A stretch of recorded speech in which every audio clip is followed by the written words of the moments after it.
ಎಲ್ರಿಗೂ ನಮಸ್ಕಾರ. ನಾನು ನಿಮ್ಮ ಪ್ರಮೋದ್ ಶರ್ಮಾ. ಪ್ರತಿಯೊಬ್ಬರಿಗೂ ಲೈಫಲ್ಲಿ ಏನಾದ್ರು ಅಚೀವ್ ಮಾಡಬೇಕು, ಒಂದು ಲೆವೆಲ್ಗೆ ಬದುಕಬೇಕು, ಜೀವನದಲ್ಲಿ ಸಕ್ಕತ್ತಾಗಿ ಸೆಟ್ಲ್ ಆಗಬೇಕು ಅಂತ ಖಂಡಿತ ಆಸೆ ಇರುತ್ತೆ. ನಿಮಗೂ ಇರುತ್ತೆ ಅಲ್ವಾ? ನಾನು ನಮ್ಮ ಅಪ್ಪನೋ ಕೇಳಿದೆ, ಅಪ್ಪ ಲೈಫಲ್ಲಿ ನಾನು ಉದ್ಧಾರ ಆಗಬೇಕು, ಏನಾದ್ರು ಹೇಳ್ಕೊಡಪ್ಪ ಅಂತ. ನಮ್ಮ ಅಪ್ಪ 5 ಪ್ರಿನ್ಸಿಪಲ್ಸ್ ಹೇಳಿದ್ರು.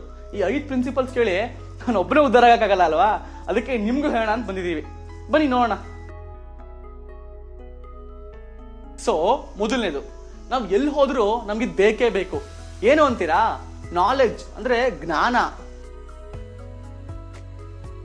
ಇವತ್ತಿಗೂ ಅಮೆರಿಕದವರು ಇಡೀ ವಿಶ್ವಕ್ಕೆ ನಾನೇ ದೊಡ್ಡಣ್ಣ ಅಂತ ಮೆರಿತಾ ಇದ್ದಾರೆ. ಏನಕ್ಕೆ? ಅವ್ರ ಹತ್ರ ಇರೋ ನಾಲೆಡ್ಜ್ಗೆ, ಟೆಕ್ನಾಲಜಿಗೆ ಮಾತ್ರ. ನಮ್ಮ ರಾಮಕೃಷ್ಣ ಪರಮಹಂಸರು ಒಂದು ಮಾತು ಹೇಳಿದ್ರು, as long as I leave so long will I learn ಅಂತ. ಅಂದ್ರೆ ನಾನು ಎಷ್ಟು ಕಾಲ ಬದುಕಿರ್ತೀನೋ ಅಲ್ಲಿ ತನಕನೂ ಕಲಿತಾನೇ ಇರ್ತೀನಿ ಅಂತ. ಯಾವುದಾದ್ರೂ ಸಾಧಕರ ಎಕ್ಸಾಂಪಲ್ ತಗೊಳ್ಳಿ, ಪ್ರತಿಯೊಬ್ಬರದೂ ಹಾದಿ ಅಂದ್ರೆ ಪಾತ್ ಚೇಂಜ್ ಆದ್ರೂ ಅವ್ರವ್ರದೇ ಫೀಲ್ಡ್ ಅಲ್ಲಿ ಪ್ರತಿಯೊಬ್ಬರು ನಾಲೆಡ್ಜ್ ಅಂದ್ರೆ ಜ್ಞಾನ ಸಂಪಾದನೆ ಮಾಡ್ಕೊಂಡಿದ್ರು. ಇದಕ್ಕೆ ಒಂದು ಬೆಸ್ಟ್ ಎಕ್ಸಾಂಪಲ್ ಅಂದ್ರೆ ನಮ್ಮ ಸರ್ ಎಂ ವಿಶ್ವೇಶ್ವರಯ್ಯ ಅವರು. ಅವ್ರ ಕೊನೆ ದಿನಗಳಲ್ಲಿ ಅವ್ರ ರಿಲೇಟಿವ್ ಒಬ್ರು ಬಂದ್ಬಿಟ್ಟು, ಸರ್ ನಾವು ಬಾಂಬೆಗೆ ಹೋಗ್ತಾ ಇದೀವಿ, ನಿಮ್ಗೆ ಬಾಂಬೆಯಿಂದ ಏನ್ ತಂದ್ಕೊಡ್ಲಿ ಅಂತ ಕೇಳಿದ್ದಕ್ಕೆ ಸರ್ ಎಂ ಬಿ ಅವರು 5 ನಿಮಿಷ ಯೋಚನೆ ಮಾಡಿ ನನಗೆ ಬಾಂಬೆ ಸಿಗುವಂತ ಲೇಟೆಸ್ಟ್ ಡಿಕ್ಷನರಿ ತಗೊಂಬನ್ನಿ ಅಂದ್ರಂತೆ. ಅದನ್ನ ಕೇಳ್ಬಿಟ್ಟು ರಿಲೇಟಿವ್ ತುಂಬಾ ಖುಷಿ ಪಡ್ರಂತೆ. ನೀವು ನಮ್ಮ ರಿಲೇಟಿವ್ ಅಂತ ಹೇಳ್ಕೊಳ್ಳೋಕೆ ತುಂಬಾ ಖುಷಿ ಆಗುತ್ತೆ ಸರ್ ಅಂತ. ಅದರಿಂದ more the knowledge will be more powerful.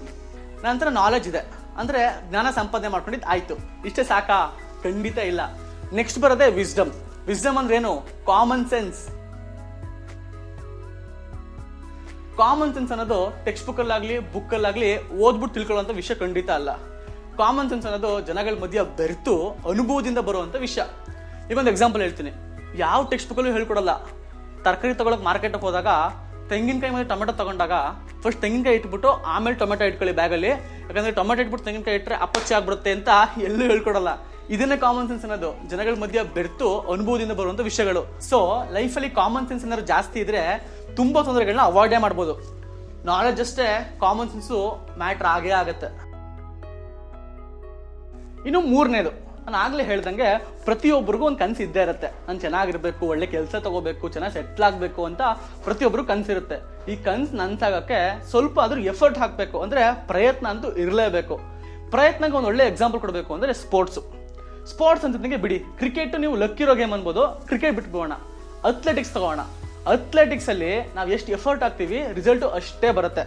But ಏನ್ ಬೇಜಾರಾಗುತ್ತೆ ಅಂದ್ರೆ ನಮ್ಮ ದೇಶಕ್ಕೆ ಇಲ್ಲಿ ತನಕ ಒಲಿಂಪಿಕ್ಸ್ ಅಲ್ಲಿ ಬಂದಿರೋ ಮೆಡಲ್ಗಳು ಬಹಳ ಕಮ್ಮಿ. ಆದ್ರೆ ಚಿಕ್ಕ ಪುಟ್ಟ ದೇಶಗಳು ರೀ, ಉರುಗ್ವೆ, ಜಪಾನ್ ಅಂತ ಸಣ್ಣ ದೇಶಗಳು ತುಂಬಾ ಗೋಲ್ಡ್ ಮೆಡಲ್ಸ್ ಗೆದ್ಬಿಡುತ್ತೆ. ಆಮೇಲೆ ಚೈನಾ, ನಮ್ಮ ತರನೇ ಅವ್ರಿಗೂ ಪಾಪ್ಯುಲೇಷನ್ ಪ್ರಾಬ್ಲಮ್ ಇರೋ ಕಂಟ್ರಿ ಚೈನಾ, ಬಟ್ ಅವರು 100 ಗೋಲ್ಡ್ ಮೆಡಲ್ ಗೆದ್ಬಿಡ್ತಾರೆ. ಏನಕ್ಕೆ ಹೇಳಿ? ಒಂದೇ ರೀಸನ್, ಎಫರ್ಟ್. ಚೈನಾದಲ್ಲಿ ಈ ವರ್ಷ ಒಲಿಂಪಿಕ್ಸ್ ಮುಗಿತು ಅಂದ್ರೆ ನೆಕ್ಸ್ಟ್ ವರ್ಷ ಒಲಿಂಪಿಕ್ಸ್ಗೆ ಅಂದ್ರೆ 4 ವರ್ಷ ಆದ್ಮೇಲೆ ನಡೆಯೋ ಒಲಿಂಪಿಕ್ಸ್ಗೆ ಈಗಲೇ ಸೆಲೆಕ್ಷನ್ ಮಾಡ್ಬಿಡುತ್ತೆ. ಇವಾಗ್ಲಿಂದ ಈ 4 ವರ್ಷ ಪೂರ್ತಿ ಎಫರ್ಟ್ ಪ್ರಾಕ್ಟೀಸ್ ಮಾಡ್ತಾರೆ. 4 ವರ್ಷ ಆದ್ಮೇಲೆ 100 ಮೆಡಲ್ಗಳು ಗೆಲ್ತಾರೆ. ಇದರಿಂದ ನನಗೆ ಏನ್ ಗೊತ್ತಾಗುತ್ತೆ ಅಂದ್ರೆ higher the effort more will be the result ಅಷ್ಟೇ. ಎಫರ್ಟ್ ಹಾಕ್ತಾ ಇದೀವಿ ಅಂದ್ರೆ ಈ 4ನೇದು ಜಾಸ್ತಿನೇ ಇರಬೇಕು. 4ನೇದು ಏನ್ ಗೊತ್ತಾ? ಎಂಡ್ಯೂರೆನ್ಸ್ ಅಂದ್ರೆ ಕಷ್ಟ ಸಹಿಷ್ಣುತೆ. ಕಷ್ಟ ಬಂದಾಗ ಅದನ್ನ ಫೇಸ್ ಮಾಡಕ್ಕಿರುವಂತ ಕೆಪಾಸಿಟಿ. ಈ ಕೆಪಾಸಿಟಿ ಜಾಸ್ತಿ ಇದ್ರೆ ಲೈಫಲ್ಲಿ ಆರಾಮಾಗಿ ಗೆಲ್ಬಹುದು. ತುಂಬಾ ಕಡೆ ಕಥೆಗಳು ಕೇಳಿರ್ತೀವಿ. APJ ಅಬ್ದುಲ್ ಕಲಾಂ ಅವರು ಪೇಪರ್ ಹಾಕ್ತಾ ಇದ್ರು, ಸರ್ ಎಂ ವಿಶ್ವೇಶ್ವರಯ್ಯ ಅವರು ಲೈಟ್ ಕೆಳಗೆ ಕೂತ್ಕೊ ಓದ್ತಾ ಇದ್ರು ಅಂತ. ಆದ್ರೆ ಆ ಸಾಧಕರ ಕತೆ ಕೇಳಿದಾಗೆಲ್ಲ ಖುಷಿ ಆಗತ್ತೆ ಹೊರತು ಅವ್ರೆಷ್ಟು ಕಷ್ಟ ಅನುಭವಿಸಿದ್ರು ಅಂತ ನಾವು ಯೋಚನೆ ಮಾಡಕ್ಕೆ ಹೋಗಲ್ಲ. ಒಂದ್ ಸಣ್ಣ ಕತೆ ಹೇಳ್ಬೇಕಂದ್ರೆ, 2 ಕಲ್ಲುಗಳಿತ್ತಂತೆ. ದೂರದೊಂದು ಗುಡ್ಡದಲ್ಲಿ 2 ಕಲ್ಲುಗಳಿತ್ತಂತೆ. ಒಬ್ಬ ಶಿಲ್ಪಿ ಬಂದು ಮೊದಲನೇ ಕಲ್ಲು ಎತ್ಕೊಂಡು ಕೆತ್ತನೆ ಮಾಡಕ್ ಶುರು ಮಾಡ್ದ. ಅರ್ಧ ಆಗ್ತಾ ಇದ್ದಂಗೆ ಕೆತ್ತನೆ ಆ ಕಲ್ಲು ತುಂಬಾ ನೋವು ಅನ್ಭವಿಸ್ಬಿಡ್ತಂತೆ. ತುಂಬಾ ಕಷ್ಟ ಆಗೋದಂತೆ ಕಲ್ಗೆ. ಆ ಕಲ್ಲು ಕಷ್ಟಪಡ್ತಿದ್ ನೋಡಿ ಆ ಶಿಲ್ಪಿ ಸರಿ ಆಯ್ತು ಅಂದ್ಬಿಟ್ಟು 2ನೇ ಕಲ್ಲಲ್ಲಿ ಕೆತ್ತನೆ ಮಾಡಕ್ ಶುರು ಮಾಡ್ದ. ಎಲ್ಲ ಕೆತ್ತನೆ ಮುಗಿಸಿ ಆ 2ನೇ ಕಲ್ಲನ್ನ ಒಂದು ಸುಂದರವಾದ ದೇವಿ ವಿಗ್ರಹ ಆಗಿ ಮಾಡಿ ದೇವಸ್ಥಾನದಲ್ಲಿ ಪ್ರತಿಷ್ಠಾಪನೆ ಮಾಡ್ದ. ಮೊದಲನೇ ಕಲ್ಲಿತ್ತಲ್ಲ ಅರ್ಧ ಕೆತ್ತಿರೋದನ್ನ, ಅದನ್ನ ತೆಂಗಿನಕಾಯಿ ಹೊಡೆಯಕ್ಕೆ ಯೂಸ್ ಮಾಡ್ಕೊಂಡ್ರಂತೆ. ಇದರಿಂದ ಏನ್ ಕಲ್ತ್ಕೋಬಹುದು ಅಂದ್ರೆ, ಲೈಫಲ್ಲಿ ಕಷ್ಟಗಳು ಬಂದೇ ಬರುತ್ತೆ, ಪ್ರತಿಯೊಬ್ಬರಿಗೂ ಬರುತ್ತೆ. ಕಷ್ಟಗಳು ಬಂದಾಗ ನಂಗೆ ಆಗಲ್ಲ ಅಂತ ಬಿಟ್ಬಿಟ್ರೆ ಮುಂದೆ ಕಷ್ಟ ಬರಲ್ಲ ಅಂತಲ್ಲ. ನಾವು ನಮ್ಮ ಗುರಿ ಮೇಲೆ ಕಾನ್ಸಂಟ್ರೇಟ್ ಮಾಡಿ ಆ ಕಷ್ಟಗಳನ್ನ ಗೆದ್ಬಿಟ್ರೆ ಲೈಫಲ್ಲಿ ಆರಾಮಾಗಿ ಗೆಲ್ಬೋದು ಅಂತ ಹೇಳ್ಬೋದು. ಆಯ್ತು. ನಂತರ ನಾಲೆಡ್ಜ್ ಇದೆ, ಕಾಮನ್ ಸೆನ್ಸು ಇದೆ, ಎಫರ್ಟ್ಸ್ ತುಂಬಾನೇ ಹಾಕ್ತಾ ಇದ್ದೀನಿ, ಕಷ್ಟ ಎಷ್ಟೇ ಬಂದರೂ ಸಹಿಸ್ಕೊಳ್ಳೋ ಕೆಪಾಸಿಟಿನೂ ಇದೆ. ಹಿಂಗಿರ್ಬೇಕಾದ್ರೆ ಲೈಫಲ್ಲಿ ಚೆನ್ನಾಗಿ ಸೆಟ್ಲ್ ಆಗಿ ಒಳ್ಳೆ ದುಡ್ಡು ಬರ್ತಾ ಇರುತ್ತೆ. ಈ ಟೈಮಲ್ಲಿ ನೆಮ್ಮದಿ ತುಂಬಾ ಮುಖ್ಯ ಆಗುತ್ತೆ. ನೆಮ್ಮದಿ ಒಂದಿಲ್ಲ ಅಂದ್ರೆ ಈ ಫಸ್ಟ್ 4 ಹೇಳದ್ನಲ್ಲ, ಅದಿದ್ರೂ ವೇಸ್ಟೇನೆ. ಈಗ ನೆಮ್ಮದಿ ಎಲ್ಲಪ್ಪ ಸಿಗುತ್ತೆ ಅಂದ್ರೆ ಅಂಗಡಿಗೆ ಹೋಗ್ಬಿಟ್ಟು ಅಣ್ಣ ಒಂದು 50 kg ನೆಮ್ಮದಿ ಕೊಡಿ ಅಣ್ಣ ಸಿಗುವಂಥ ವಿಷಯ ಅಲ್ಲ. ಅದು ನಮ್ಮ ಮಾನಸಿಕ ಸ್ಥಿತಿ, ನಾವು ಹೆಂಗೆ ಇಟ್ಕೋತೀವಿ ಅದ್ರ ಮೇಲೆ ಡಿಪೆಂಡ್ ಆಗುತ್ತೆ. ಈಗ ನೀವು ಅಬ್ಸರ್ವ್ ಮಾಡಿರ್ಬೋದು, ದೊಡ್ಡ ಮನೆ, ಫುಲ್ ದೊಡ್ಡ ಬಂಗಲೆ, ಫುಲ್ ಆಳು ಕಾಳು, ಲಕ್ಸುರಿಯಸ್ ಬೆಡ್ಸ್ಗಳು, ಸಕ್ಕತ್ತಾಗಿರ್ತಾರೆ, ಅವ್ರಿಗೆ ನಿದ್ದೆನೇ ಬರ್ತಾರಲ್ಲ. ಅದೇ ಬಸ್ ಸ್ಟ್ಯಾಂಡಲ್ಲಿ ಯಾರೋ ಒಬ್ಬ ಕೆಲಸಗಾರ ಆರಾಮಾಗಿ ನೆಮ್ಮದಿ ನಿದ್ದೆ ಮಾಡ್ತಿರ್ತಾನೆ. ಈ ನಿದ್ದೆ ಅನ್ನೋದು ಬಾಡಿ ಸ್ಟ್ರೈನ್ ಆಗಿರಬೇಕು, ಮೈಂಡ್ ಕಾಮ್ ಆಗಿರಬೇಕು. ಹಿಂಗಿದ್ರೆ ಆಟೋಮೆಟಿಕ್ ಆಗಿ ಬರುತ್ತೆ. ಬಾಡಿ ಸ್ಟ್ರೈನ್ ಆಗಿಲ್ಲ, ಮೈಂಡ್ ಕಾಮ್ ಆಗಿಲ್ಲ ಅಂದರೆ ನಿದ್ದೆ ಖಂಡಿತ ಬರಲ್ಲ. ಇದು ಎಲ್ಲ ಅರ್ಥ ಮಾಡ್ಕೊಳ್ಳೋದು ವಿಷಯನೇ. ನೆಮ್ಮದಿಯಾಗಿ ಹೆಂಗೆ ಬದುಕಬೇಕು ಅಂತ ನಮ್ಮ ಜಿ ಪಿ ರಾಜರತ್ನಂ ಅವರು ಅವ್ರ ಕವಿತೆ ಮೂಲಕ ಹೇಳ್ಬಿಟ್ಟಿದ್ದಾರೆ.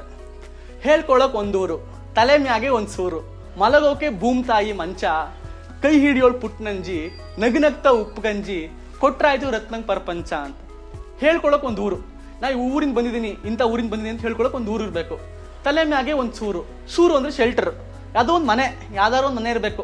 ಹೇಳ್ಕೊಳ್ಳೋಕೆ ಒಂದು ಊರು, ತಲೆ ಮ್ಯಾಗೆ ಒಂದು ಸೂರು, ಮಲಗೋಕೆ ಭೂಮ್ ತಾಯಿ ಮಂಚ, ಯಾವುದು ಕಾಸ್ಟ್ಲಿ ಬೆಡ್ಗಳು ಏನು ಬೇಡ, ಭೂಮಿ ತಾಯಿ ನಂಗೆ ಮಂಚ, ಕೈ ಹಿಡಿಯೋಳು ಪುಟ್ನಂಜಿ, ಪುಟ್ನಂಜಿ ಅಂದರೆ ಯಾವುದೋ ಒಂದು ಹಳ್ಳಿಯ ಯಾವ್ದಾರೋ ಒಂದು ಹುಡುಗಿ, ಕೈ ಹಿಡಿಯೋಳು ಪುಟ್ನಂಜಿ, ನಗ್ನಗ್ತಾ ಉಪ್ಪು ಗಂಜಿ, ಉಪ್ಪು ಗಂಜಿ ಕುಡಿದ್ರೂ ನಗ್ನಗ್ತಾ ಕುಡಿತೀನಿ, ಕೊಟ್ರಾಯ್ತು ರತ್ನಂಗ್ ಪ್ರಪಂಚ, ರತ್ನಂಗೆ ಅವಳದೇ ಆದಂಥ ಪ್ರಪಂಚ ಕೊಟ್ಬಿಟ್ರೆ ಸಾಕು ಅಂತ ನಮ್ಮ ಜಿ ಪಿ ರಾಜರತ್ನಂ ಅವರು ಹೇಳಿದ್ದಾರೆ.